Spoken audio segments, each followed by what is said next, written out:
الحمد لله رب العالمين، وصلى الله وسلم وبارك وأنعم على عبده ونبيه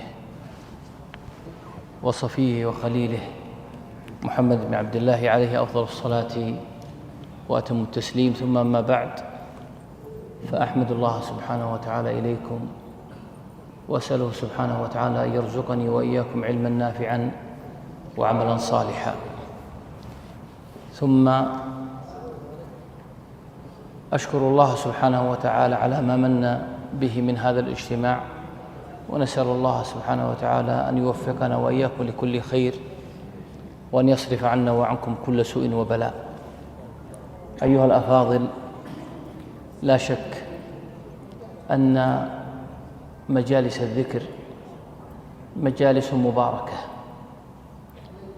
ولذا فقد أخبر النبي صلى الله عليه وسلم أنه قال: ما اجتمع قوم في بيت من بيوت الله يتلون كتاب الله ويتدارسونه فيما بينهم إلا نزلت عليهم السكينة وغشيتهم الرحمة وحفتهم الملائكة وذكرهم الله في من عنده. وقد جاء أن معاوية رضي الله عنه دخل على أصحابه وهم في المسجد، فسألهم رضي الله عنه فقال: ما أجلسكم؟ قالوا: جلسنا نذكر الله. فقال رضي الله عنه: أما إني لم أسألكم تهمة لكم، ولكن رسول الله صلى الله عليه وسلم دخل يوما مسجده فوجد أصحابه فقال: ما أجلسكم؟ فقالوا: جلسنا نذكر الله ونحمده على أن هدانا. فقال عليه الصلاة والسلام: الله ما أجلسكم إلا ذلك؟ قالوا: الله ما أجلسنا إلا ذلك. قال: أما إني لم أسألكم أو أستحلفكم تهمة لكم، ولكن جبريل أخبرني أن الله يباهي بكم ملائكته. والمباهاة المقصودة في الحديث المفاخرة، ولذا فقد بين شراح الحديث المعنى فقال: إن الله جل وعلا يفاخر بأهل مجالس الذكر الملائكة، فيقول: هؤلاء عبادي جلسوا يذكرونني. فأسأل الله يجعلني وإياك ممن يباهي بهم ربنا جل وعلا ملائكته. أيها الأفاضل، الحج ركن خامس من أركان الإسلام، وقد جاءت النصوص بالحث عليه. قال ربنا جل وعلا: ولله على الناس حج البيت من استطاع إليه سبيلا. وجاء من حديث ابن عمر رضي الله عنه أنه قال: بني الإسلام على 5، ثم ذكر: والحج. وفي مسند أو في سنن أبي داود رضي الله عنه أنه قال رسول الله صلى الله عليه وسلم: من أراد الحج فليتعجل. وثبت عنه عليه الصلاة والسلام أنه سئل فقيل: يا رسول الله، لما قال: يا أيها الناس إن الله كتب عليكم الحج فحجوا، فقالوا: يا رسول الله أفي كل عام؟ فقال عليه الصلاة والسلام: لو قلتها لوجبت، ذروني ما تركتكم. فمعلوم أن الحج والعمرة واجبتان على المكلف مرة في العمر، ولذا فإنه ينبغي على المسلم أن يتعجل الحج والعمرة، فإنه لا يدري أيستمر صحيحا أم يصيبه السقم، أيبقى على قيد الحياة حتى يدرك الحج أم يهلك قبل ذلك.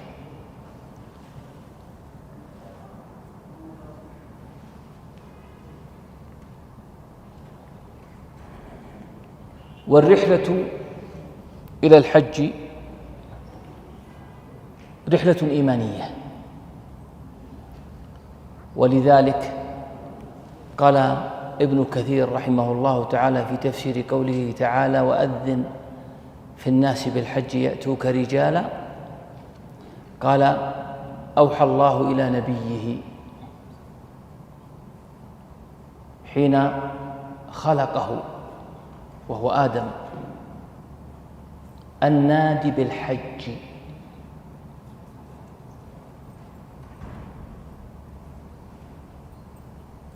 فقال: يا رب ومن يسمعني؟ فأوحى الله أن عليك الدعاء ونحن نبلغ، فصعد جبل أبي قبيس ثم قال: يا أيها الناس إن الله أوجب عليكم الحج. قال ابن عباس: فبلغ الله دعوته كل مخلوق إلى أن يرث الله الأرض ومن عليها. وجاء عن علي رضي الله عنه أنه قال: فمن لبى حج، من لبى حج، ثم قال: ومن لبى مرتين حج مرتين، ومن لبى أكثر من ذلك حج عدد تلبيته. فنسأل الله أن يجعلنا وإياكم ممن لبى كثيرا ليحج كثيرا. وجاء في الأثر أن وهب بن منبه نقل عن بني إسرائيل أن الله عز وجل لما أنزل آدم إلى الأرض استوحش، أصابه شيء من الوحشة، فقال: يا ربي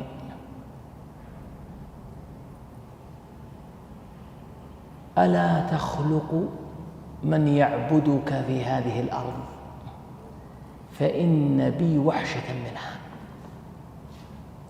فأوحى الله إليه: يا آدم إني سأخلق خلقا يعبدني فيه، وسيكون لي بيوت أو بيوتا أعبد فيها، وإن لي بيتا ببكة سيقدم عليه الناس رجالا وركبانا،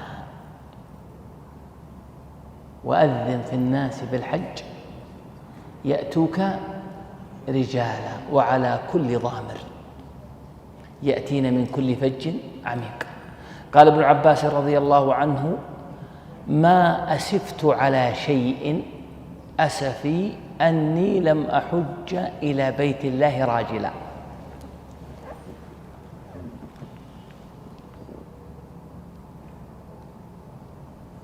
امتثالا لهذه الآية، فالراجل الذي يسير على رجليه والذي يأتي على الضامر يأتي على الإبل وعلى كل مركوب. وقد كان الناس إلى عهد قريب يأتون مكة على أقدامهم، وممن نقل رحلته إلى الحج الشنقيطي رحمه الله. والشنقيطي هو إمام من أئمة المسلمين، قدم إلى مكة عام 1367 للهجرة، وقد دون رحلته للحج وقال فيها: وقد دونت رحلتي للحج لأذكر ما يعرض علي من أماكن وما أسأل عنه فأجيب. وهكذا العلماء يدونون رحلاتهم ما يمر عليهم وما يسألون فيه. ثم ذكر قال: وقد خرجت من بلاد شنقيط ل7 مضينا من جماد الآخرة من عام 1367 للهجرة. ثم قال: وقدمت مكة مطلع ذي الحجة. وذكر في رحلته أنه خرج وانتقل من مكان إلى آخر، وكان معه صحبة منهم من هلك في الطريق ومنهم من مات في البحر. ثم ذكر قالوا: ونزلنا بأم درمان بالسودان، وانتظرنا البحر لنركبه، فركبنا ومكثنا فيه عدة ليال حتى قدمنا على جدة فنزلنا بها. وقد أدركت رجلا كبيرا مات منذ 30 عاما رحمه الله رحمة واسعة، ومات وقد زاد على 100 عام. ذكر لي أنه حج إلى بيت الله الحرام 40 حجة كلها على أقدامه رحمه الله. فالعبد إذا أكثر من الحج والعمرة فهو علامة توفيق. ولذلك جاء عن نبينا عليه الصلاة والسلام أنه قال: تابعوا بين الحج والعمرة فإنهما ينفيان الفقر والكفر. فإنهما ينفيان الفقر والكفر. والمتأمل في حجة النبي صلى الله عليه وسلم ورحلته الإيمانية إلى الحج يرى عجبا عليه الصلاة والسلام. فهو عليه الصلاة والسلام كان ينادي أصحابه ويقول: خذوا عني مناسككم لعلي لا أراكم بعد عامي هذا عليه الصلاة والسلام. قال ابن إسحاق: وحج مع النبي صلى الله عليه وسلم 100,000. وفي رواية حج معه 110,000 مسلم حج معه عليه الصلاة والسلام. وقد بعث النبي صلى الله عليه وسلم في العام 9 أبا بكر رضي الله عنه لينادي في الناس: ألا يحجن بعد هذا العام مشرك، ولا يطوفن بالبيت عريانا. وسيأتي الحديث عن عادة قريش وكيف أن النبي صلى الله عليه وسلم خالفها، وأن من كما ذكر ابن القيم رحمه الله تعالى أن من أعظم مقاصد الحج مخالفة المشركين. من أعظم مقاصد الحج مخالفة المشركين. المتأمل في حجته عليه الصلاة والسلام يلحظ أنها حجة كانت مليئة بالتنسك والتعبد والتذلل والذكر وإقرار التوحيد ومخالفة المشركين. ولذلك ينبغي علينا نحن جميعا ونحن نذهب إلى هذا البيت العظيم سواء كان ذلك في العمرة أو الحج أن نستحضر هذه المقامة العظيمة التي كان النبي صلى الله عليه وسلم يقوم بها وقام بها سلف الأمة رضي الله عنهم جميعا. فأعظم ما كان يدعو إليه هذا الحج توحيد الله عز وجل. ولذلك قال ربنا جل وعلا: وأتموا الحج والعمرة لله. قال ابن سعدي رحمه الله: وإتمامها بالإخلاص في النسك وإتقانه ومخالفة المشركين.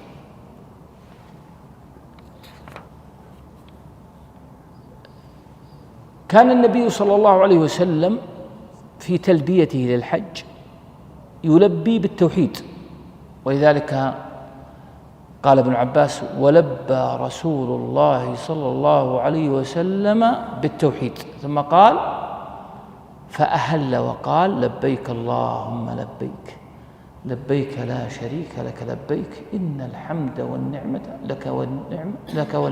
إن الحمد والنعمة لك والملك لا شريك لك. وقد جاء عنه عليه الصلاة والسلام أنه لما قصد الحج وأحرم قال: اللهم حجة لا رياء فيها ولا سمعة. اللهم حجة لا رياء فيها ولا سمعة. وكان سفيان رحمه الله ورضي عنه يبكي ويقول: اللهم اكتبني ممن حجك. فقالوا: يرحمك الله، الناس كثر. قال: ما أكثر من يأتي مكة وما أقل من يتقبل الله منه.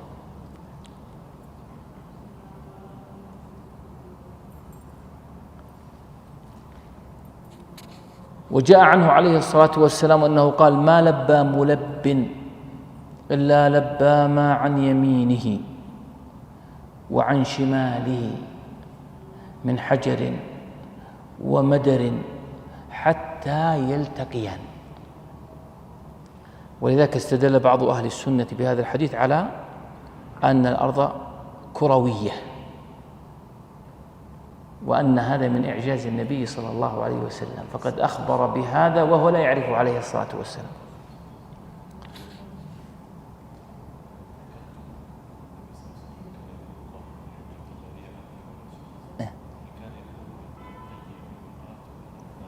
لا، يدعو بهذا عليه الصلاة والسلام: اللهم حجة لا رياء بها ولا سمعة، فقط لما أراد أن يحرم عليه الصلاة والسلام. بارك الله فيك يا شيخ. وكان عليه الصلاة والسلام يقر ويؤكد التوحيد حتى في عرفة، فإن ابن عباس رضي الله عنه قال رسول الله صلى الله عليه وسلم: خير الدعاء دعاء يوم عرفة، وخير ما قلت أنا والنبيون من قبلي لا إله إلا الله وحده لا شريك له، له الملك وله الحمد وهو على كل شيء قدير. فعلم أن من أعظم ما ينبغي للحاج العناية به وغير الحاج توحيد الله عز وجل. وذاك الشريعة تأمر العباد بالمهمات.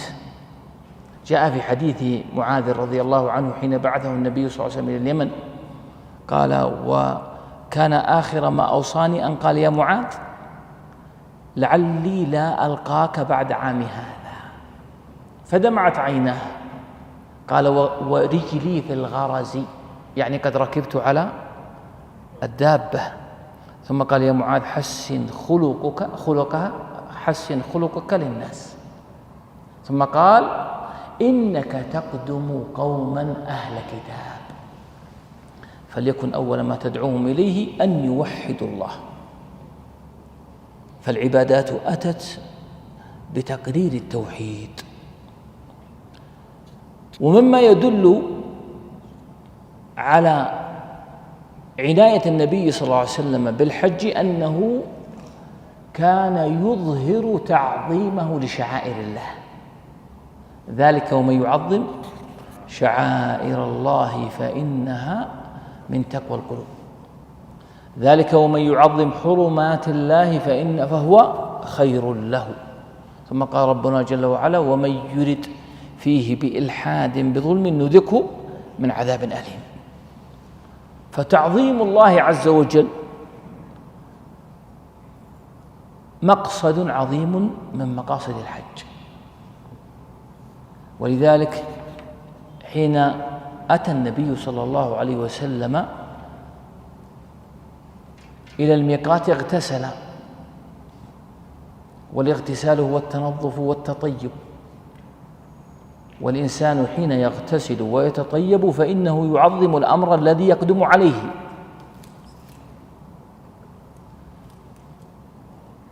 ومن تعظيمه عليه الصلاة والسلام للحج أنه ساق معه عليه الصلاة والسلام البدن. وإذا قال ربنا جل: والبدن جعلناها لكم من شعائر الله. ومن تعظيمه عليه الصلاة والسلام التلبية، فإنه قد جاء عن ابن عباس رضي الله عنه قال: كان أصحاب رسول الله صلى الله عليه وسلم يصرخون بالحج، يعني يرفعون أصواتهم.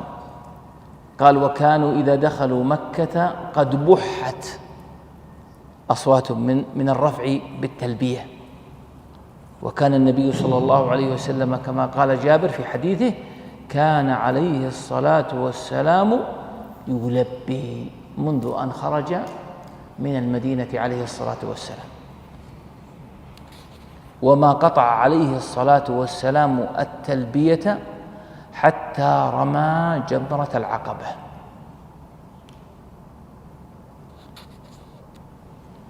وجاء عنه أي ابن عباس أن رسول الله صلى الله عليه وسلم قال: إن جبريل أتاني فأمرني أن أعلن التلبية. ومن هديه عليه الصلاة والسلام، وهو أمر مهم جدا، ومن سنته أنه عليه الصلاة والسلام كان إذا قدم مكة بات ثم دخلها صباحا. والشاهد في ذلك وعلة ذلك أن يقدم عليه الصلاة والسلام على العمرة أو الحج وهو نشيط.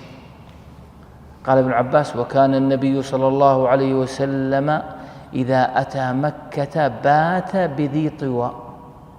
وذي طوى هي التي تعرف اليوم بمسجد عائشة، بعد مسجد عائشة، فكان عليه الصلاة والسلام يبيت بها ويغتسل، فإذا أصبح دخل مكة. ومن تعظيمه لشعائر الله عليه الصلاة والسلام أنه كان يأتي الحجر فيستلمه ويقبله. قال ابن عباس: أقبل عليه الصلاة والسلام على الحجر فقبله وبكى عنده عليه الصلاة والسلام. وقال ابن قدامة رحمه الله ورضي عنه: وقد أثر عن عمر رضي الله عنه أنه كان بعد ذلك إذا طاف بالبيت أتى فقبل الحجر وقال: والله إني لأعلم أنك حجر لا تضر ولا تنفع، ولولا أني رأيت رسول الله يحتفي بك أو يقبلك ما قبلتك عليه الصلاة والسلام. وجاء عنه أي ابن عباس رضي الله عنه شدة اتباعه للسنة، فكان رضي الله عنه من شدة محبته للنبي عليه الصلاة والسلام كما قال ابن تيمية رحمه الله: كان يسير فيأتي الحجر فيزاحم عليه حتى يقبله. فأتى إليه رجل وهو من أهل اليمن فقال: يا ابن عباس، ما تقول في الحجر؟ قال: أستلمه وأقبله. قال: يا ابن عباس، أرأيت إن غلبت، أرأيت إن زحمت، زحمة غلبت، أرأيت إن شق علي ذلك؟ قال: يا رجل، اجعل أرأيت في اليمن، اجعل أرأيت في اليمن، والله لأقبلنه ولو زحمت، فإني رأيت رسول الله صلى الله عليه وسلم يقبله. وابن عباس يعد من أشد أصحاب رسول الله صلى الله عليه وسلم اتباعا للسنة. قال ابن تيمية رحمه الله: وكان إذا حج يسير على بعير له، فبينه هو يسير إذ اتكأ أو قال مال يمنة ثم يسره، فقيل يا ابن عباس: هذا هو الطريق فلم ملت؟ قال: بلغني أن رسول الله صلى الله عليه وسلم مال فأميل كما مال، لعل خفا أن تقع على خف. يقول: لعل خف بعيري أن يقع على خف بعير النبي صلى الله عليه وسلم. قال ابن تيمية رحمه الله تعالى: وهذا من شدة محبته، وهو يؤجر بشدة محبة النبي صلى الله عليه وسلم.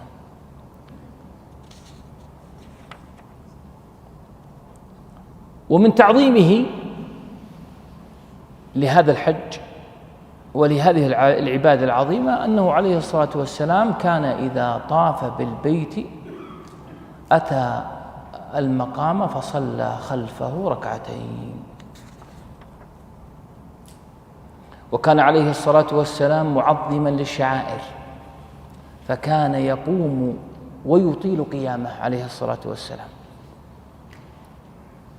فقد ثبت عنه عليه الصلاة والسلام أنه لما أتى المشعر الحرام وقف طويلا للدعاء. ومعلوم أنه بعد صلاة الفجر يقوم الناس عند المشعر الحرام فيدعون الله تعالى ويطيلون في الدعاء امتثالا واقتداء بالنبي صلى الله عليه وسلم.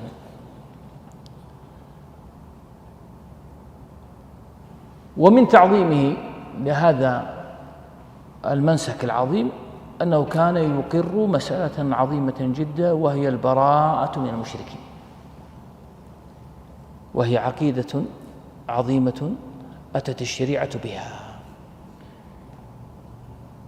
ولذلك يقرأ المصلي خلف المقام قل يا أيها الكافرون، وهذه سورة المفاصلة. جاء عنه عليه الصلاة والسلام أنه قال خالف المشركين.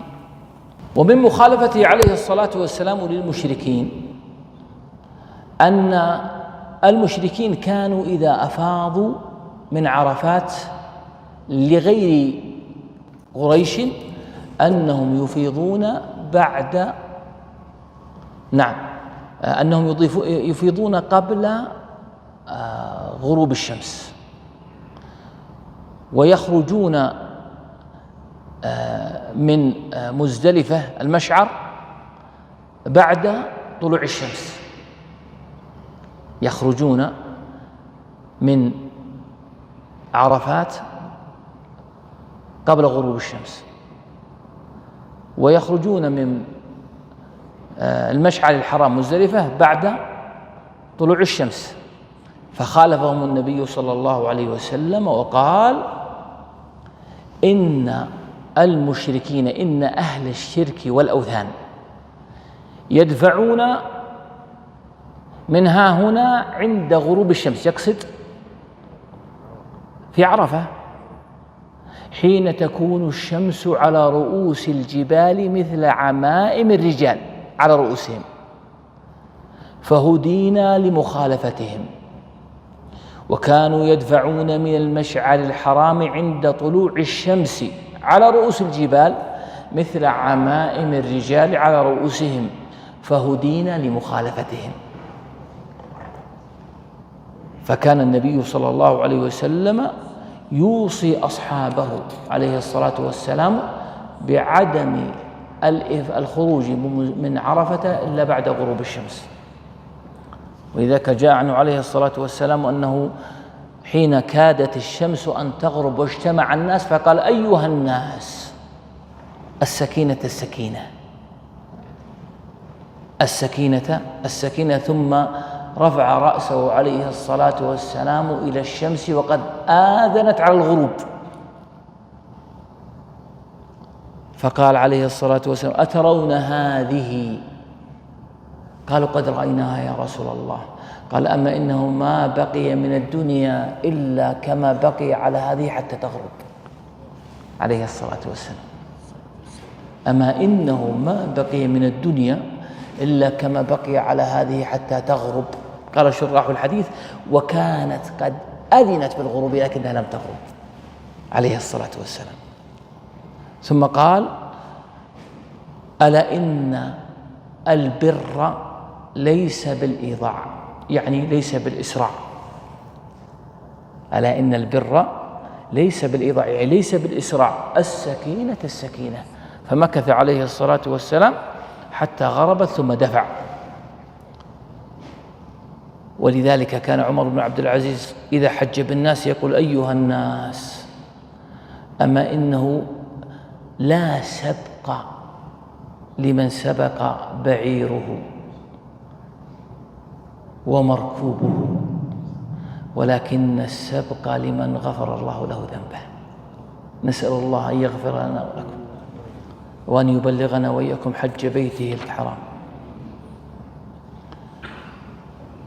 لم تقتصر مخالفة النبي صلى الله عليه وسلم للمشركين على هذا، بل نادى كما سبق الحديث حين بعث أبا بكر رضي الله عنه وعمر وعليا إلى الحج فقال لا يطوفن بالبيت عريانا. فلما قدم حجه عليه الصلاة والسلام كان الناس كلهم يلبسون إزارا ورداءها.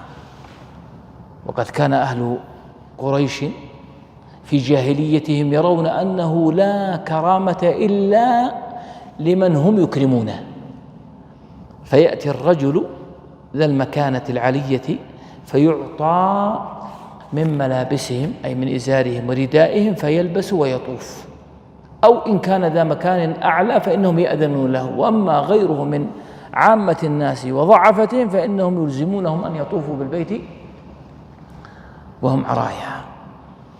وإذا كانت المرأة في الجاهلية تقول وهي تطوف اليوم يبدو بعضه أو كله وما بدا منه فلا أحله، فأتى النبي صلى الله عليه وسلم فنهى عن أن يطوف بالبيت عريانا، ولذلك قال لا يطوفن بالبيت عريانا. وكان أهل الجاهلية يرون أن من أفجر الفجور أن يعتمر الرجل في أشهر الحج.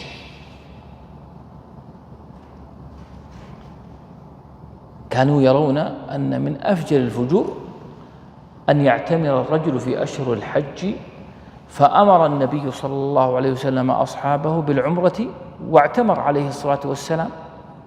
ولذلك المتمتع يعتمر والقارن يعتمر بخلاف المفرد. ولذلك مما ذكره الشنقيطي رحمه الله تعالى في رحلته في الحج أنه قال فلما قدمنا مكة كنا قد أحرمنا بالحج فقلنا رحمه الله لبيك اللهم حجا، قال فحججت مفردا.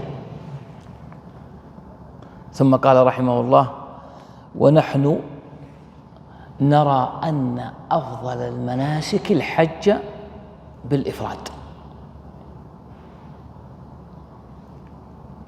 نرى أن أفضل المناسك الحج بالإفراد. ثم قال وهو مذهبنا. ما مذهبه؟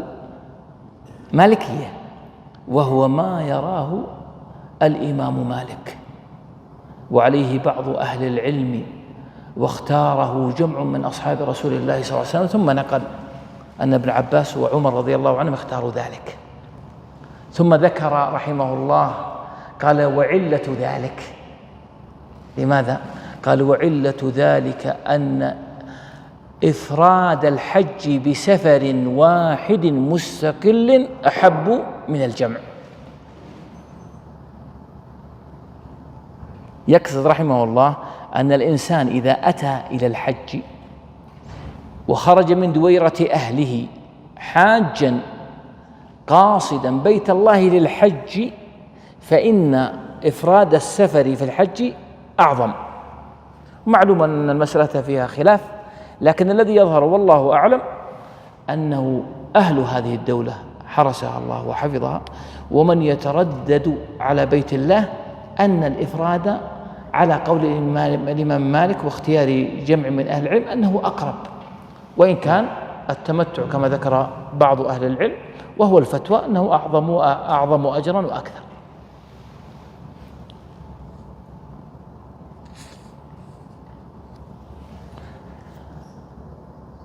وقد كان المشركون إذا أتوا مكة يتحرجون بالسعي بين الصفا والمروة، أي مناة ونائلة. ولذلك كان الأنصار كما قال أنس كنا لا نرى أن السعي بين الصفا والمروة من شعائر الله. لماذا؟ قال لأنه في الجاهلية كانوا يأتون بين الصفا والمروة آسافا ونائلة، فكانوا يتوقعون أن تأتي الشريعة بالنهي عنه. وإذا قال تعالى إن الصفا والمروة من شعائر الله فمن حج البيت أو اعتمر فلا جناح عليه أن يطوف بهما. لما أتى ابن الزبير إلى عائشة فقال يا أماه لا أرى حرج على من أتى مكة ألا يطوف بالصفا والمروة. فقالت ولما؟ قال إن الله يقول فلا جناح عليه أن يطوف بهما. قالت بئس ما قلت يا ابن أخي، لو كان كذلك لقال فلا جناح عليه ألا يطوف بهما. وإنما كان العرب في الجاهلية يأتون بين الصفا والمروة بين آساف ونائلة، فكره الأنصار ذلك فأخبروا أن هذا من شعائر الله. وإذا قال ابن القيم رحمه الله تعالى: والشريعة قد استقرت ولا سيما في المنسك، أي في منسك الحج، على قصد مخالفة المشركين، على قصد مخالفة المشركين.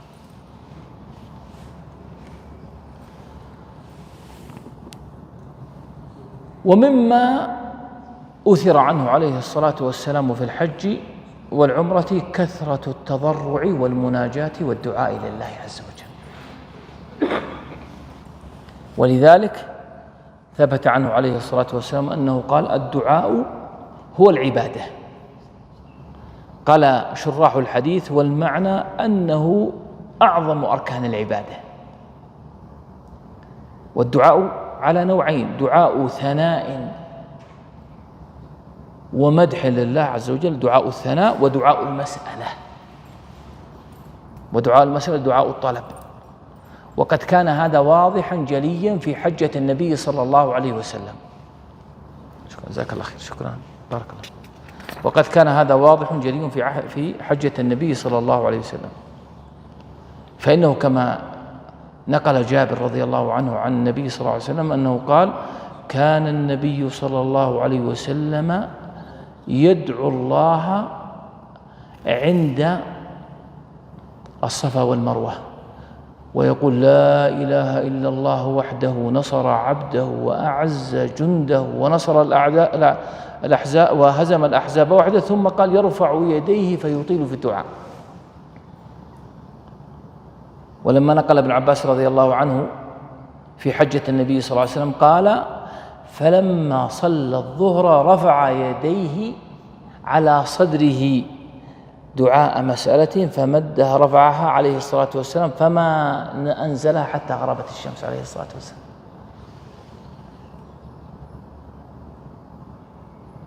وجاء عن جابر رضي الله عنه أنه لما أتى عليه الصلاة والسلام إلى الجمرة قال: فأتى الجمرة الصغرى عليه الصلاة والسلام فلما رماها أتى يمنة ثم رفع يديه فدعا.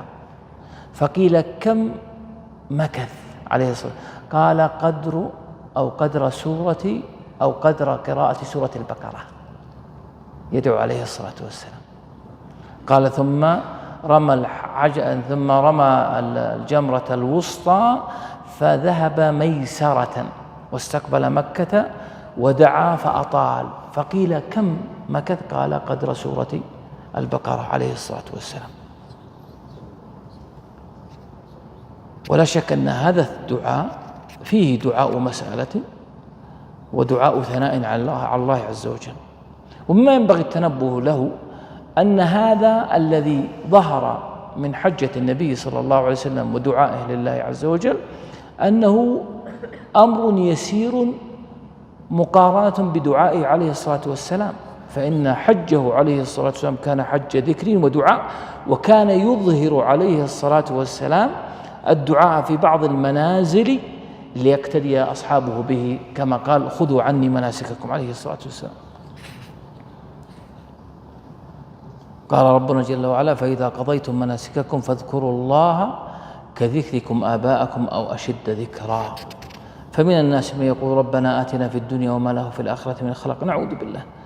ومنهم من يقول: ربنا آتنا في الدنيا حسنة وفي الآخرة حسنة وقنا عذاب النار، أولئك لهم نصيب مما كسبوا والله سريع الحساب.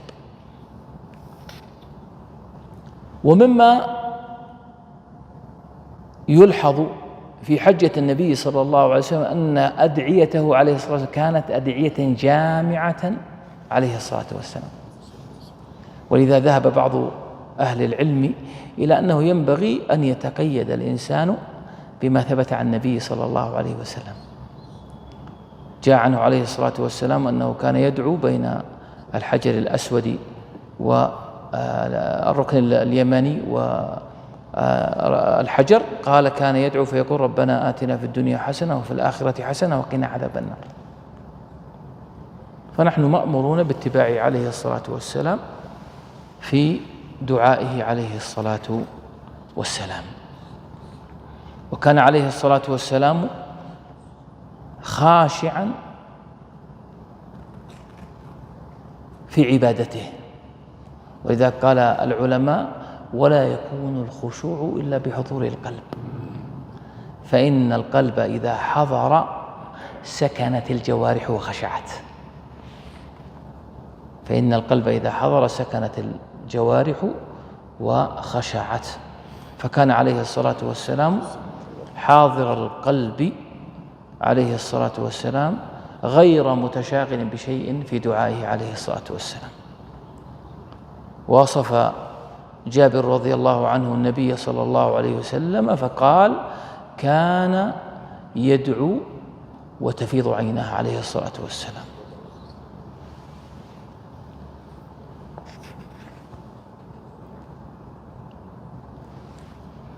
وكان عليه الصلاة والسلام كما سبق الحديث سابقا يسير في حجه بسكينة وتؤاده، ويقول لأصحابه السكينة السكينة. هذه أحوال النبي صلى الله عليه وسلم في الحج.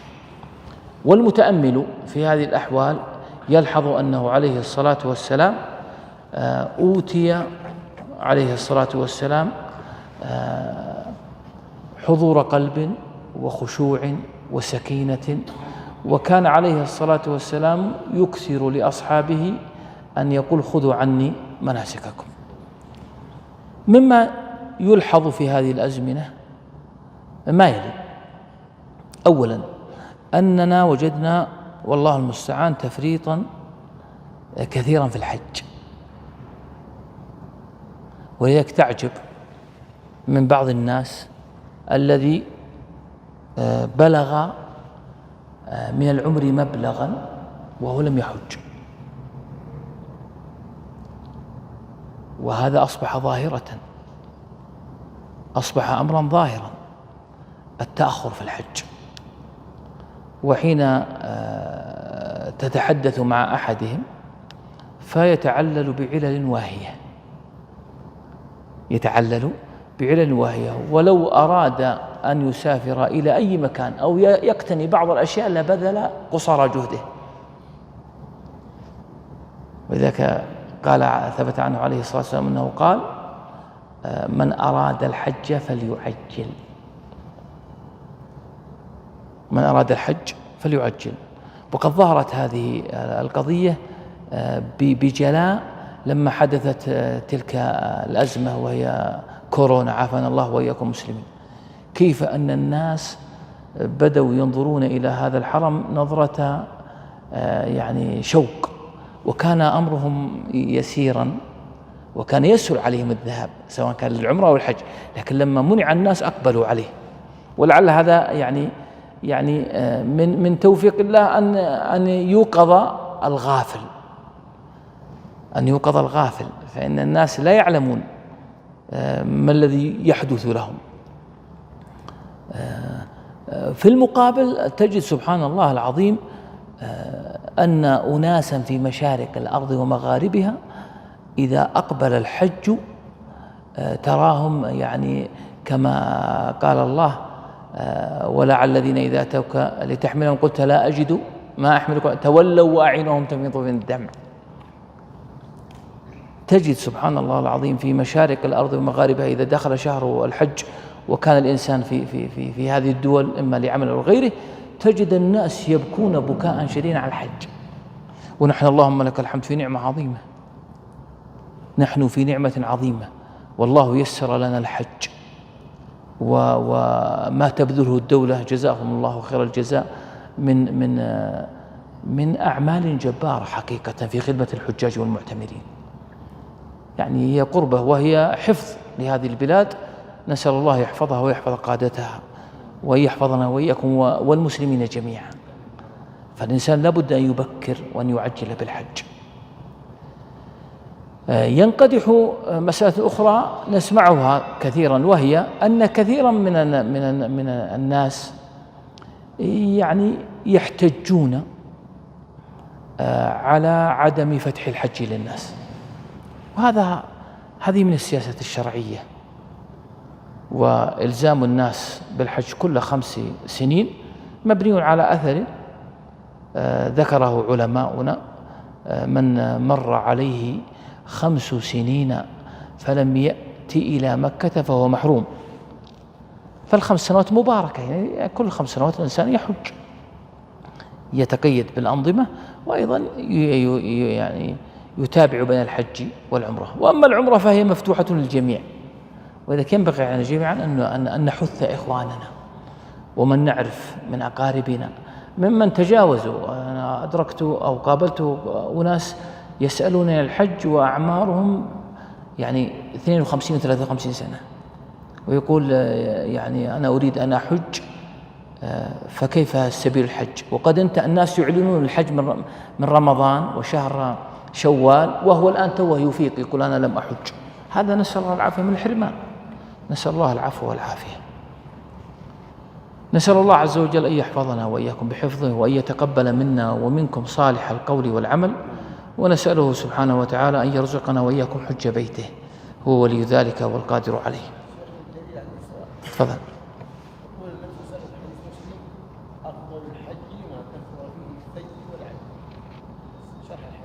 أحسن الله إليك. طبعا الثج والعج المراد به ما يكون فيه من ذبح، وما يكون فيه من ذكر ومشقة، يكون فيه مشقة. ولذلك من أكبر مقاصد الحج أن هذا الحج لا يكون للترفه. يعني بعض الناس يريد أن يذهب إلى الحج فيكون كأنه في بيته، لا يريد أن يتعب. كلما قال والله الحج، لماذا قال والله الحج مشقة؟ فلا، كلما كان الإنسان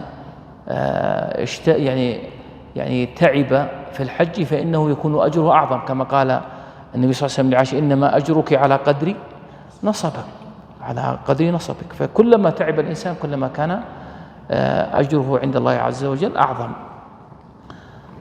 اللهم يا حي يا قيوم يا حنان يا منان، نسألك العفو والعافية والمعافاة الدائمة في الدين والدنيا والآخرة. اللهم اغفر ذنوبنا واستر عيوبنا وأصلح فساد قلوبنا. اللهم هب لنا من لدنك رحمة إنك أنت الوهاب. ربنا هب لنا من أزواجنا وذرياتنا قرة أعين واجعلنا للمتقين إماما. اللهم يا حي يا قيوم وفق ولي أمرنا لما تحب وترضاه، وأعنه على أمور دينه ودنياه، وهيئ له بطانة صالحة ناصحة تعينه وتسدده يا رب العالمين. اللهم وفقنا لحج بيتك الكريم، واجعلنا يا ربنا فيه من المقبولين. وأسألك يا حي يا قيوم أن تجعل هذا الحج حجا مباركا، وأسألك يا الله أن تحفظ الحجاج والمعتمرين، وأن تردهم إلى بلدانهم سالمين غانمين يا رب العالمين. اللهم وتقبل منا إنك أنت الغفور الرحيم، واغفر لنا إنك أنت الغفور الرحيم. اللهم يا حي يا قيوم يا حنان يا منان يا بديع السماوات والأرض، نسألك أن تنصر إخواننا في فلسطين. اللهم اربط على قلوبهم وثبت أقدامهم، وكن لهم ولا تكن عليهم، وامكر لهم ولا تمكر عليهم، واجعل الدائرة على عدوك وعدوهم. اللهم سدد رأيهم ورميهم. اللهم عليك بيهود فإنهم لا يعجزونك. اللهم احصهم عددا واقتلهم بددا، ولا تغادر منهم أحدا يا رب العالمين. اللهم عليك بهم فإنهم لا يعجزونك يا قوي يا عزيز.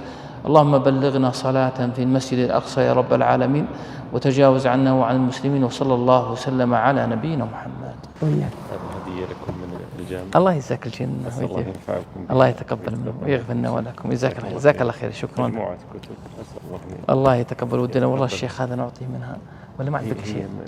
مجموعة ما تنقسم. خلاص، الله يحسنك، شكر الله لكم، تقبل الله منا. الله يجزاك الجنة، والله نعلم بقصدي. الله يغفر لك ويجاوز. جزاكم الله خير، الله يحسن إليكم ويتقبل منا ومنكم. صلى الله وسلم على نبينا محمد.